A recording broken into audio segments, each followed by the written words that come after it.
السلام عليكم ورحمة الله تعالى وبركاته. adeegyada sirdoonka Shiinaha ayaa mara habab iyo xeelado gabi ahaanba ka duwan adeegyada sirdoonka reer galbeedka si ay u helaan xog ciidan iyo tiknoolajiyadeed oo sir ah. Muuqaalkan waxaan ku iftiimin doonaa habka ay u shaqeeyaan sirdoonka Shiinaha iyo loolanka kala dhaxeeya CIA-da Shiinaha oo ah kan ugu dadka badan dunida isla markaana leh dhaqaalaha labaad ee ugu awoodda badan caalamka ayaan ka tagin qorshe walba si uu u helo macluumaadka farsamada iyo militariga reer galbeedka. basaasnimada iyo ilaalinta amniga qaranka ay adeegsadaan habab casri ah oo xariiftinimo ku dheehan tahay si ay u helaan xogo heer sare ah.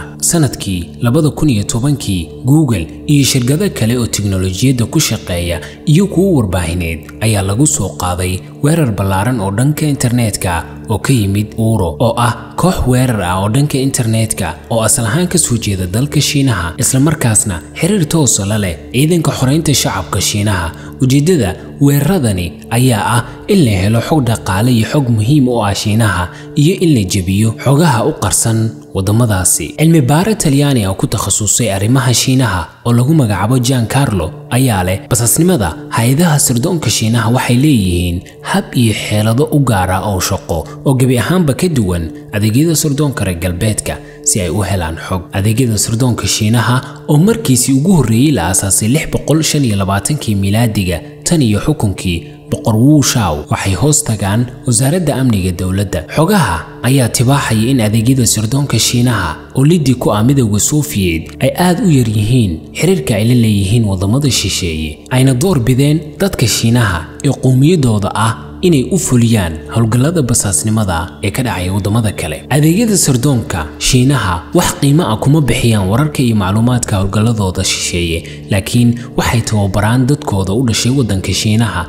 ee muhaajiriinta ku ah wadamada kale. isla dadkaasi ayaana xogta u soo basaasa oo ay isticmaalaan. adeegyada sirdoonka Shiinuhu waxay ku tiirsan yihiin ilo kala duwan habab iyo xeelado si ay u helaan xog sirdoon oo tiknoolajiyadeed waxayna ku guuleysteen inay siyaabo kala duwan u galaan galbeedka iyadoo aan soo bandhigin shaqaalaheeda marka laga reebo xaalado naadir ah. adeegyada sirdoonka Shiinaha waxay haystaan faa'iido weyn maadaama ay si sharci ah u adeegsan karaan saxafiyiinta iyo aqoon-yahanada dhabta ah ee dalkooda taasoo ka duwan nidaamka galbeedka oo mamnuucaya adeegsiga suxufiyiinta, culimada, xildhibaanada iyo golaha dawladda hoose in loo isticmaalo ama loo wakiisho inay wax u soo jaajusaan. Shiinaha iyo Mareykanka ayaa ah waqtigan aynu ku jirno kuwa dhexdooda ka jira hardanka ugu badan.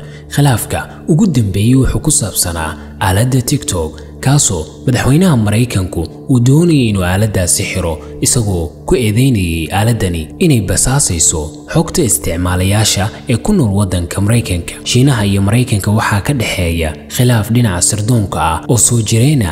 iska horimaadkan wuxuu ahaa kii ugu sarreeyay tan iyo 80-maadkii qarnigii la soo dhaafay waxaana moodaa inuu aad u sii xoogaystay muddooyinkii ka dambeeyay 1981. Washington waxaa soo maray barnaamij lagu xakameynayo wakiilada Shiinaha ee ka shaqeeya ciidda Mareykanka. muddo kadib Shiinuhu wuxuu ka shaqeeyay dib u hagaajinta nukliyeerka maadaama uu aasaasay shirkadda nukliyeerka qaranka ee Shiinaha 1988.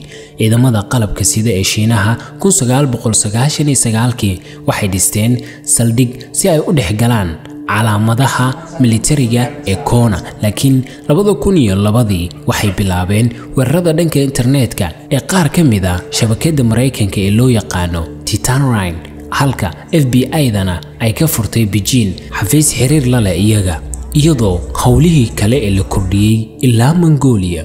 sanadkii 2004 Shiinuhu wuxuu ku biiray nano satellites meerayaasha laakiin sidoo kale waxaa jiray weerar kale oo xagga internetka kaasoo lagu eedeeyay Shiinaha inuu xaggooda ka yimaaday.